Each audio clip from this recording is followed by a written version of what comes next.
BSc Agriculture 6th semester students, as you have been offered the course that is post-harvest management and value addition of fruits and vegetables, myself, Dr. Asmita, is going to teach and complete two topics today. First is importance and scope of fruits and vegetable preservation. And the second one is factors affecting post-harvest quality of fruits and vegetables. So today's first topic is importance and scope of fruit and vegetable preservation. As you all have studied earlier the different courses on production technology of fruits and vegetables, so you must be knowing that India ranks second in fruit and vegetable production in the world just after China. During 2018-19, a record production of 314.87 million ton was recorded of horticultural crops, out of which 97.38 million ton was recorded for the fruit production, while vegetable production was recorded to be 187.36 million ton.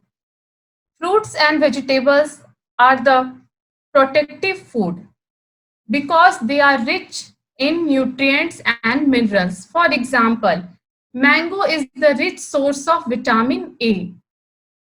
It helps in the prevention of night blindness or it increases the eyesight. Papaya is also a rich source of vitamin A. Similarly, citrus fruit is a rich source of vitamin C, which helps in prevention of scurvy when we consume it. Our country is blessed with the varied agroclimatic condition, so it is possible to grow all kinds of fruit here under tropical, subtropical, and temperate conditions. Fruits and vegetables are highly perishable commodity, so its quality gets deteriorated earlier than the non-perishable commodity. There are two terms, perishable and non-perishable. You must be knowing that two terms, perishable, that easily degrade its quality. Horticultural crops comes under perishable commodities.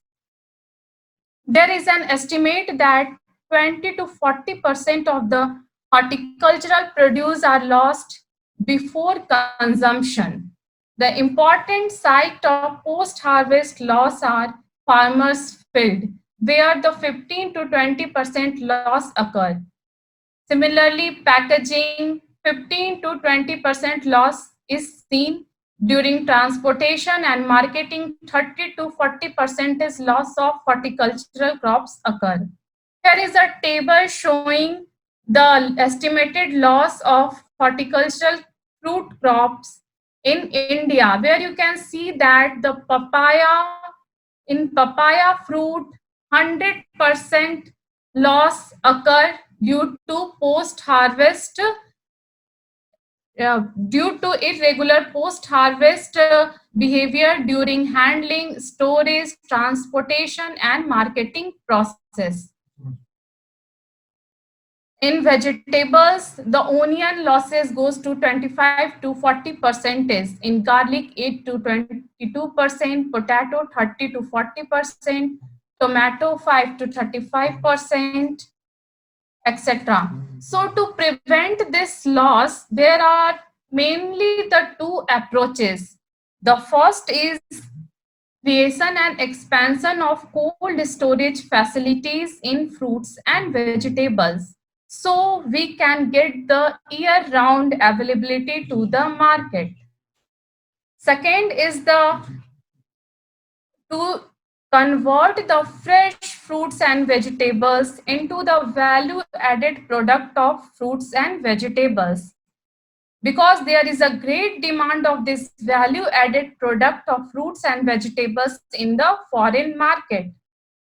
The value added product of fruits and vegetables are like jam, jelly, marmalade, pickles, fruit pulp, But unfortunately, where in our country only 2.2% of the horticultural produce is processed, in contrast to the other developed countries like USA, UK, where the processing percentage of horticultural crop is 70 to 80%.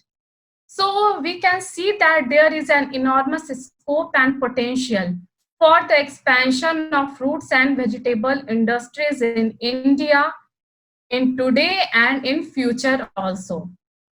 Nearly half of the India's processed fruit exports are mango based fruit juice, canned and bottled fruit, fresh onion, mangoes. These are the main commodity which enter into the export trade.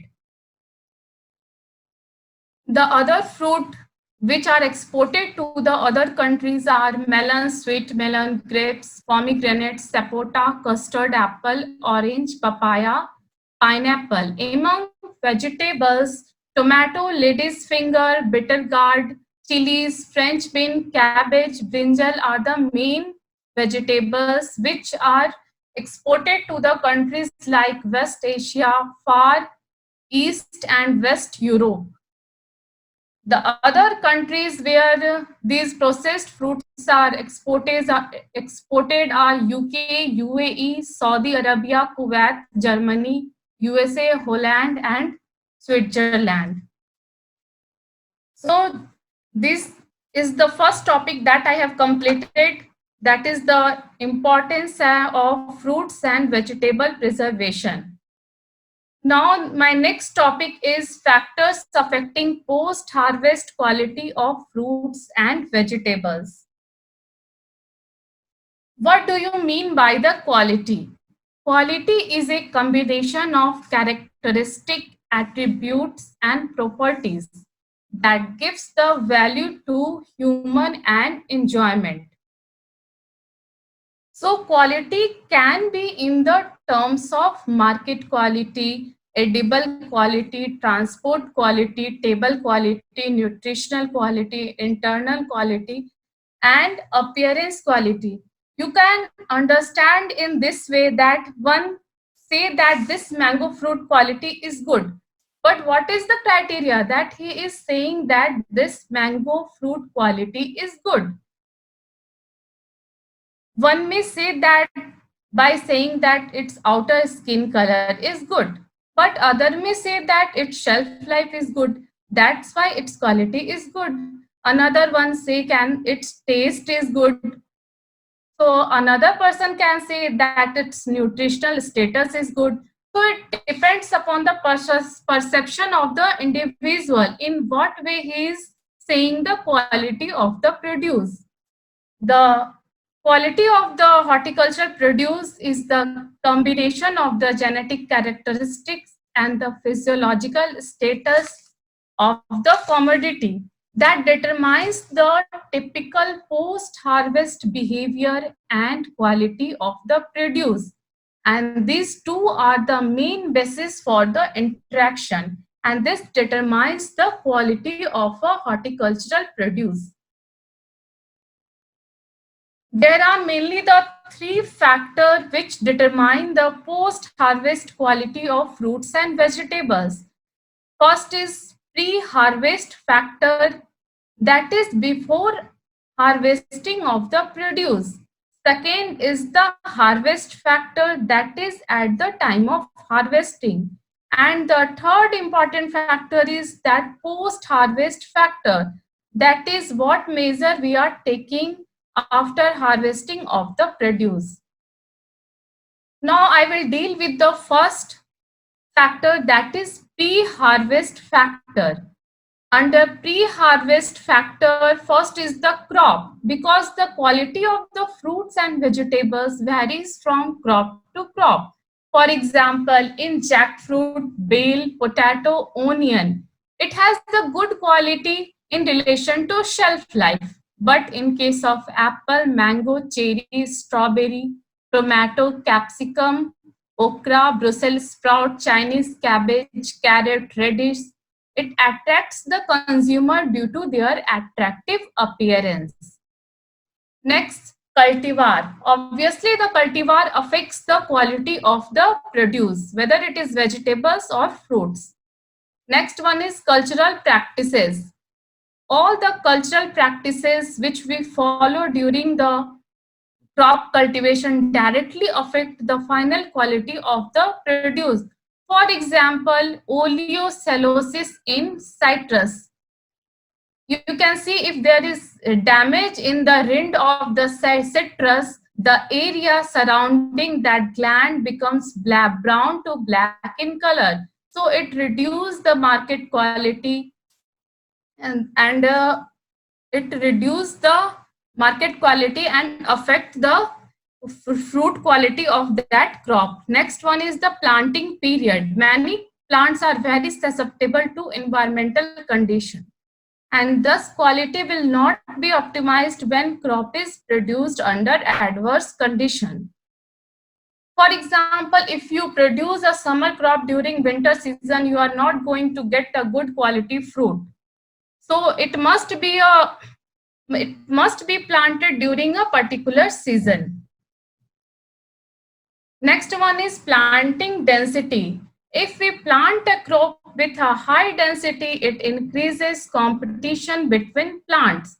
So obviously it is going to reduce the quality of the produce. Low density planting lead to large size, better color fruit or vegetables, but it may have shorter shelf life. Next important pre-harvest factors that affect most the quality of a fruit or vegetable is the irrigation or water stress condition. Because in some fruits and vegetables, you may notice the cracking of the fruit. For example, I have shown here the cracking in tomato due to water stress condition and cracking in lychee and mango due to moisture stress. What happens that after a prolonged dry period, suddenly there is a rain or you apply the irrigation. So there is the cracking reported in the tomato, lychee and mango. Next one is the fertilization. If there is a poor management of fertilizer, a number of physiological disorder can be seen in the produce. For example, blossom end rot and concentric cracking is seen in the tomato due to calcium deficiency. You can see here also due to calcium deficiency, internal breakdown of mango. So obviously it is reducing the quality of the fruits and vegetables. Another is thinning. It reduces the competition between fruits or plants and thus promotes a good balance between the vegetative and root parts and improves the quality. Next is protection. Pathogen and insect have a very negative effect on the quality. So a good plant protection measure is necessary to get the quality fruit. Next, next is the related to the environment. Temperature is the most important environmental factor which affects the quality of the horticultural produce. Here you can see in the figure that in grapes and pomegranate, sun burning in grape and pomegranate, which is affecting the quality of the produce, and obviously no one is going to sell it in the market. Along with temperature, wind and rain may cause negative effect on some crops. Next heading is related to chemicals. Many hormones and growth regulators are used in agriculture and it affects the quality. Obviously, if we grow a crop with the organic produce, it has the best quality than if we use the inorganic fertilizer. Means the organic way of producing the fruits and vegetable is better. We get the better produce. Next factor is the harvest factor. First one is season. Quality of the produce are greatly influenced by season, because if we harvest a produce during winter season, it will have the more shelf life than in the summer or other season. In off-season crop, obviously we are going to get the remunerative price, and during the rainy season, one must avoid the harvesting process because it provides a congestious situation for the growth of the microorganism. For example, in citrus fruit, it becomes susceptible to damage if harvested during rain, as their rind becomes turgid and prone to easy brushing and sun scald. Next harvest factor is time. Morning harvest of horticultural crop is preferred for the local market. But if we have to sell it to the distant market, generally evening harvesting is done because in evening harvest there is a higher accumulation of reserved carbohydrate, and there is a less amount of moisture present on it, which gives the better quality of the produce to the consumer. In case of leafy vegetables, it is recommended to harvest in the latter part of the morning or late in the afternoon because the petioles of these vegetables break less easily and their leaves are more resistant to tearing since they have lost water through respiration and therefore are less brittle. So the harvesting becomes easier. Next, harvest factor that affect the quality of a produce is method of harvesting.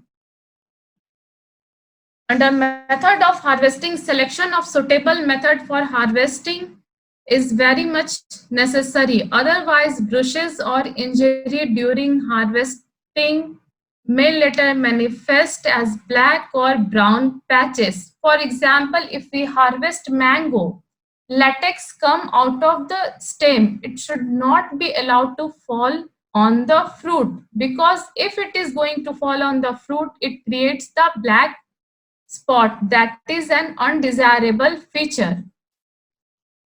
Injury to peel become an entry point for the microorganism and cause rotting.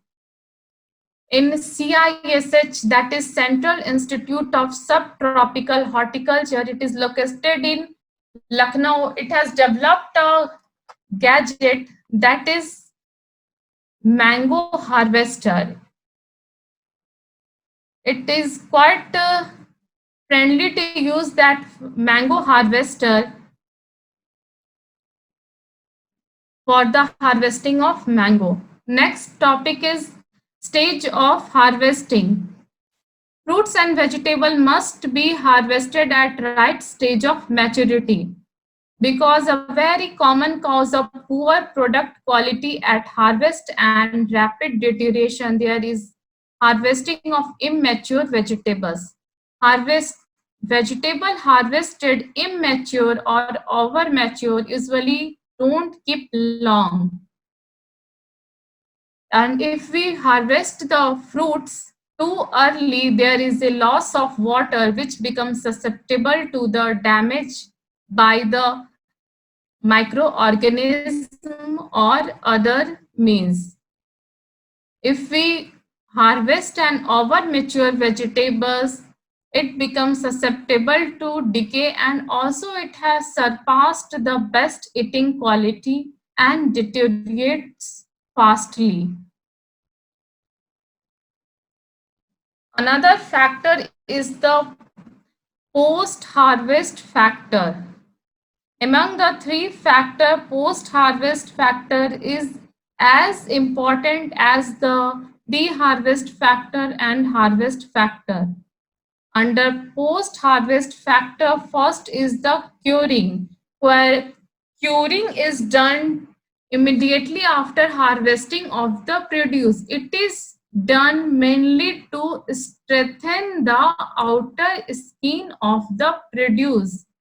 In crop like potato, sweet potato, colocasia, onion, and garlic. What is done in this method, that is In this method, this process is induced at relatively higher temperature and humidity, which involves the suberization of outer tissue followed by development of outer wound periderm, which acts as an effective barrier against infection and water loss. Thus, if we do the curing, it increase the shelf life of the produce like potato, onion. Curing process also reduce the moisture content. Drying of superficial leaves of onion bulb protects them from microbial infection during storage. Second post-harvest factor is degreening. Degreening is the process of decomposition of green pigment, that is chlorophyll, present in the fruit. In this method, ethylene is applied to the fruit to decompose the chlorophyll pigment. It is commercially done in the crop like banana, citrus, and tomato. This process is carried out in special treating room with controlled temperature and humidity, in which low concentration of ethylene at a rate of 20 ppm is applied. Here you can see in the figure also how the citrus degreening, tomato degreening, and degreening in banana. Next is pre-cooling. Pre-cooling is the process of removal of filled heat. When we harvest a produce, it contains a lot of filled heat. So we have to remove that filled heat, otherwise the shelf life becomes very less. Also, the pre-cooling process slows down the rate of respiration and minimizes susceptibility to attack of microorganisms and reduces water loss. Peacock and okra, peas and okra crop deteriorates fast, so it needs prompt pre-cooling. Next is washing and drying. Most of the fruits and vegetables are washed after harvesting just to improve their appearance and to prevent them from wilting, and also to remove primary inoculum load of microorganisms. Hence, a fungicide or bactericide should be used in washing water. For example, in banana, if you wash the banana fruit, it improves the shelf life of the banana. But after washing, one should bear in mind that excess of water must be removed. Otherwise, encourage of microbial spoilage occur. Next is sorting and grading. Fruit and vegetables require sorting and grading for uniform packing at field level. Sorting is done on the basis of size and color, while grading is done as per the detect or on the basis of marketable and unmarketable produce. Next is disinfection. Papaya and mango are very much susceptible to fruit fly attack. So disinfection is done by the vapor heat treatment at 43 degrees Celsius with saturated air with water vapor for 6 to 8 hours by using ethylene dibromide fumigation. Next is waxing. Generally, you will notice that there is a outer natural layer on the fruits and vegetables. So it gets partially removed while washing it. An extra discontinuous layer of wax is applied artificially with sufficient thickness to prevent it from anaerobic condition within fruits, provide necessary protection against decay organisms. Waxing also improves the appearance and glossiness, making them more acceptable. Next is packing. It means more than carrying multiple of an object. Packing not only protects the horticultural produce but also makes an favorable impression on the buyers and may able to fetch higher income.